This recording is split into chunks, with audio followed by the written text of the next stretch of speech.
Hello, ഇന്ന് കുഞ്ഞാവയുടെ ചോറൂണൽ ചടങ്ങാണ്. അപ്പോൾ രാവിലെ തന്നെ ഞങ്ങൾ പോകാനായിട്ട് റെഡിയായിട്ട് ഇരിപ്പുണ്ട്. അപ്പോൾ തൊട്ടടുത്ത് തന്നെയുള്ള നമ്മുടെ നാട്ടിൽ തന്നെയുള്ള ഒരു അമ്പലമാണ്. അപ്പോൾ അങ്ങനെ ഞങ്ങളെല്ലാവരും അമ്പലത്തിൽ വന്നു. ഓരോരുത്തരായിട്ടൊക്കെ ഇങ്ങനെ വന്നുകൊണ്ടിരിക്കുക. അപ്പോൾ ഇതെൻ്റെ ചേച്ചിയുടെ മോളാണ്. ആളുമൊക്കെ നേരത്തെ എത്തിയിട്ടുണ്ടായിരുന്നു. അപ്പോൾ ഇതാണ് അമ്പലം. രണ്ട് അമ്പലമുണ്ട് റോഡിൻ്റെ രണ്ട് സൈഡിൽ. നമ്മൾ രണ്ടിടത്തും ഇന്ന് തന്നെ ചോറൂണൽ ചടങ്ങ് നടത്തുന്നുണ്ട്. അപ്പോൾ കുഞ്ഞാവ ദാ റെഡിയായിട്ട് നിൽപ്പുണ്ട്. കുഞ്ഞാവയ്ക്ക് ഞാൻ തന്നെ സ്റ്റിച്ച് ചെയ്തിട്ട് ഉള്ള ഒരു ഫ്രോക്കായിരുന്നു ഇത്. അപ്പോൾ മൈത്രിമോക്കും കുഞ്ഞാവയ്ക്കും ഒരുപോലെ ആ ഫ്രോക്ക് സ്റ്റിച്ച് ചെയ്തെടുത്തിട്ടുണ്ടായിരുന്നത്. അപ്പോൾ ആളെ നമ്മൾ ഡ്രസ്സൊക്കെ മാറ്റി നേരിയതൊക്കെ ചെറിയൊരു നേരിയതൊക്കെ ചുറ്റിയായിരുന്നു ഇരുത്തിയിട്ടുണ്ടായിരുന്നത്. അപ്പോൾ ആദ്യം തന്നെ നമ്മൾ ചോറ് കൊടുക്കാനായിട്ട് കുഞ്ഞിൻ്റെ അപ്പാപ്പനായിരുന്നു ഇരുന്നിട്ടുണ്ടായിരുന്നത്.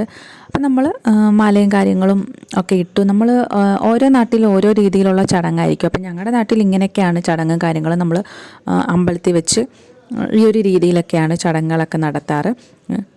ഫസ്റ്റ് ടൈം നമ്മൾ കാര്യമായിട്ട് തന്നെ ആളുകളെ എല്ലാം വിളിച്ച് തന്നെ നല്ല രീതിയിൽ സെലിബ്രേറ്റ് ചെയ്ത് നടത്തും.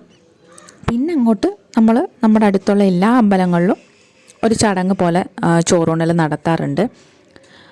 അപ്പോൾ അവിടുത്തെ ചടങ്ങും കാര്യങ്ങളൊക്കെ സ്റ്റാർട്ട് ചെയ്തിട്ടുണ്ടായിരുന്നു. അപ്പോൾ ഈ ഒരു കോസ്റ്റ്യൂം വന്നിട്ട് ഇതേ കോസ്റ്റ്യൂമിൽ തന്നെയായിരുന്നു കുഞ്ഞാവയുടെ അച്ഛനും ചോറൂണ ചടങ്ങിന് ഇരുന്നിട്ടുണ്ടായിരുന്നു. അപ്പോൾ ആ ഒരു കോസ്റ്റ്യൂം റീക്രിയേറ്റ് ചെയ്തതാണെന്ന് വേണമെങ്കിൽ പറയാം. അതാണ് ഈ റെഡ് സോക്സും കാര്യങ്ങളൊക്കെ ഇട്ടിട്ടുള്ളത്. അങ്ങനെ ചോറൂണൽ ഫസ്റ്റ് തന്നെ വായി വെച്ച് കൊടുത്തു. ആ ഒരു ചടങ്ങ് കഴിഞ്ഞു. അപ്പോൾ ഓരോ ഇടത്തും ഓരോ രീതിയിലായിരിക്കും ചടങ്ങ്. മൈത്രിമോക്ക് ചോറൂണൽ നടത്തുന്ന സമയത്ത് ഈ ഒരു രീതിയിലായിരുന്നില്ല. ഓരോ ശാന്തിമാരും ഓരോ രീതിയിൽ, അല്ലെങ്കിൽ ഓരോ അമ്പലത്തിലും ഓരോ രീതിയിൽ കുറേ ചേഞ്ചസും കാര്യങ്ങളൊക്കെ ഉണ്ടായിരുന്നു. അപ്പോൾ മൈത്രിമോക്ക് നടത്തുമ്പോൾ വേറെയും കുറേ ഐറ്റംസൊക്കെ ഉണ്ടായിരുന്നു നമുക്ക് തൊട്ട് വായി വെക്കാനായിട്ട്. ഇത് പക്ഷേ ജസ്റ്റ് പഴം, രണ്ട് ടൈപ്പ് പായസം, ഉപ്പ്, അങ്ങനെ എന്തോ 2-3 ഐറ്റം മാത്രമേ ഉണ്ടായിരുന്നുള്ളൂ. അങ്ങനെ ചടങ്ങെല്ലാം കഴിഞ്ഞു. എല്ലാവരും ഇച്ചിരിച്ച് കുഞ്ഞിൻ്റെ വായിൽ ഇങ്ങനെ തൊട്ട് വെച്ച് കൊടുത്തു. അത് നല്ല മുതിർന്നവർ മാത്രമേ അങ്ങനെ ഇങ്ങനെ വെച്ച് കൊടുക്കുകയുള്ളൂ.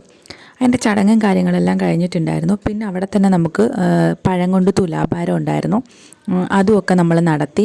ആൾ നന്നായിട്ട് കോപ്പറേറ്റ് ചെയ്തിട്ടുണ്ടായിരുന്നു. വലിയ കരച്ചിലോ ബഹളോ കാര്യങ്ങളൊന്നും ഉണ്ടായിരുന്നില്ല. നല്ല എക്സൈറ്റ്മെൻറ്റിലായിരുന്നു. അതുപോലെ നല്ലൊരു ടേസ്റ്റി ഫുഡ് കിട്ടിയതിൻ്റെ ഒരു സന്തോഷവും ഒരു പ്രത്യേക ടൈപ്പ് എക്സ്പ്രഷനൊക്കെ ആയിരുന്നു പുള്ളിക്കാരിക്ക്. അങ്ങനെ അവിടുത്തെ ഒരുവിധം ചടങ്ങും കാര്യങ്ങളൊക്കെ കഴിഞ്ഞിട്ടുണ്ട്. അതെല്ലാം കഴിഞ്ഞിട്ട് നമ്മൾ നേരെ ഓപ്പോസിറ്റുള്ള അമ്പലത്തിലോട്ടാണ് വന്നത്. അപ്പോൾ ഇവിടെ നമ്മൾ ചോറൂണ് നടത്തുമ്പോൾ എപ്പോഴും അങ്ങനെയാണ്, രണ്ട് അമ്പലത്തിലും ഒരേ ദിവസം തന്നെ നമ്മൾ നടത്താറുണ്ട്. അത് കഴിഞ്ഞ് ഞങ്ങൾ അടുത്ത അമ്പലത്തിൽ വന്നു. അവിടുത്തെ ചടങ്ങുകളും കാര്യങ്ങളൊക്കെ സ്റ്റാർട്ട് ചെയ്തു. ഇവിടെ കുഞ്ഞിൻ്റെ അച്ഛൻ്റെ മടി വെച്ചിട്ടായിരുന്നു നമ്മൾ ചടങ്ങൊക്കെ ചെയ്തിട്ടുണ്ടായിരുന്നത്. അവിടെയും ആൾ നന്നായിട്ട് തന്നെ സഹകരിച്ചിട്ടുണ്ടായിരുന്നു. വലിയ കരച്ചിലും ബഹളമോ കാര്യങ്ങളൊക്കെ ഉണ്ടായിരുന്നെങ്കിൽ മൊത്തത്തിൽ ചടങ്ങ് തന്നെ അലമ്പായനെ. പക്ഷെ ആൾ നല്ല എക്സൈറ്റ്മെൻറ്റിലായിരുന്നു. നല്ല ഹാപ്പി ആയിട്ട് തന്നെ എല്ലാത്തിനും നല്ല ഇതായിട്ട് ഇരിപ്പുണ്ടായിരുന്നു. നമ്മുടെ കുറേ റിലേറ്റീവ്സൊക്കെ വന്നിട്ടുണ്ടായിരുന്നു. അവിടെയും ചോറും കൊടുപ്പും കാര്യങ്ങളൊക്കെ കഴിഞ്ഞു. അത് കഴിഞ്ഞ് അത്യാവശ്യം കുറച്ച് ബന്ധുക്കളൊക്കെ കുഞ്ഞിൻ്റെ വായിലിങ്ങനെ ടേസ്റ്റിന് വേണ്ടിയിട്ട് വെച്ച് കൊടുത്തു. അവിടെയും നമുക്ക് തുലാഭാരം ഉണ്ടായിരുന്നു. ആ പരിപാടിയൊക്കെ കഴിഞ്ഞു. പിന്നെ ദാ ഇവിടെ ഒരു കടയുണ്ട്. കടയിൽ നിന്നായിരുന്നു ഞങ്ങൾ ഫുള്ള് എല്ലാവർക്കും കഴിക്കാനുള്ള കാര്യങ്ങളൊക്കെ അറേഞ്ച് ചെയ്തിട്ടുണ്ടായിരുന്നത്. നമ്മുടെ ഈ അമ്പലത്തിൻ്റെ നേരെ അടുത്ത് കടലാട്ടോ. ഫുള്ള് ബാക്കിൽ ഫുള്ള് കടലാണ്. കടലിൻ്റെ തൊട്ടടുത്ത അമ്പലം നിൽക്കുക. അവിടുത്തെ ചടങ്ങുകളെല്ലാം കഴിഞ്ഞിട്ട് ഞങ്ങൾ നേരെ അവിടെ തൊട്ടടുത്ത് തന്നെ ഒരു വീടുണ്ട്. അവിടെ ഫോട്ടോസൊക്കെ എടുക്കാനായിട്ട് നല്ല കുറേ സ്പോട്ടുകളുണ്ട്. അപ്പോൾ അവിടേക്ക് നമ്മൾ ഫോട്ടോ എടുക്കാനായിട്ട് വന്നിട്ടുള്ളതാണ്. അവിടെ പോയി നമ്മൾ ആദ്യം പെർമിഷനും കാര്യങ്ങളൊക്കെ ചോദിച്ചിട്ടുണ്ടായിരുന്നു ഫോട്ടോ എടുക്കാൻ വേണ്ടിയിട്ട്. ഇവിടുത്തെ മിക്കവാറും വെഡ്ഡിങ് ഷൂട്ടും ബർത്ത്ഡേ ഷൂട്ടും അങ്ങനെ കുറേ ഷൂട്ടുകളൊക്കെ ഈ വീട്ടിൽ വെച്ചിട്ട് ചെയ്യാറുണ്ട്. കാരണം കുറേ ക്യൂട്ടായിട്ടുള്ള നല്ല നല്ല സ്പോട്ടുകൾ അവിടെ ഇവിടെ ആയിട്ടൊക്കെ ഉണ്ട്. നമുക്ക് പോയി ഫോട്ടോസ് എടുക്കാം. മുമ്പ് മൈത്രിമോടെ ഒരു ബർത്ത്ഡേക്കും നമ്മളിവിടെ വന്നിട്ടുണ്ടായിരുന്നു. വന്ന് 3ാമത്തെ ബർത്ത്ഡേക്കോ മറ്റോ ആയിരുന്നു വന്ന് ഫോട്ടോസൊക്കെ നമ്മൾ എടുത്തിട്ടുണ്ടായിരുന്നു. അവരാര് വന്നാലും നമുക്ക് നല്ല രീതിയിൽ പെർമിഷനും കാര്യങ്ങളും എല്ലാം അവർ തരും. അപ്പം നമ്മൾ അവിടെ നിന്ന് നമുക്ക് ഇഷ്ടമുള്ള ടൈം വരെ നമുക്ക് ഫോട്ടോസും കാര്യങ്ങളൊക്കെ എടുക്കാം. അപ്പോൾ ഇവിടെ ഒരു ഊഞ്ഞാലുണ്ട്. ചെന്നപാടെ മൈത്രിമോക്ക് ഊഞ്ഞാലിൽ കയറണമെന്നായി. അങ്ങനെ കുറേ നേരം ഊഞ്ഞാലിലൊക്കെ ആടി. അവരുടെ വീട് തന്നെ ഫുള്ള് ചെടിയായിരുന്നു.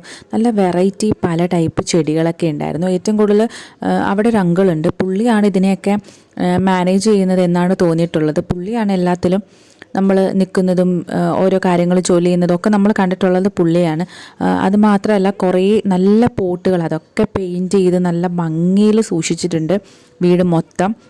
അതുപോലെ അല്ലാതെയും കുറേ ക്യൂട്ട് ക്യൂട്ട് സ്ഥലങ്ങളുണ്ട്, അവർ സെറ്റ് ചെയ്ത് വെച്ചിട്ടുണ്ട്. നമുക്ക് അവിടെയൊക്കെ പോയി നമ്മുടെ ഇഷ്ടത്തിന് ഫോട്ടോസ് എടുക്കുക. അവർ അതിനെല്ലാം എല്ലാ പെർമിഷനും നമുക്ക് തന്നിട്ടുണ്ട്. അപ്പോൾ അവിടെ ഇരുന്നുകൊണ്ട് കുറേ ഫോട്ടോസൊക്കെ എടുത്തുകൊണ്ടിരിക്കുക. ആ ഒരു മരം നല്ല ഭംഗിയുണ്ടായിരുന്നു, അതിൻ്റെ താഴെ അത് അറേഞ്ച് ചെയ്തിരിക്കുന്നതൊക്കെ കാണാൻ.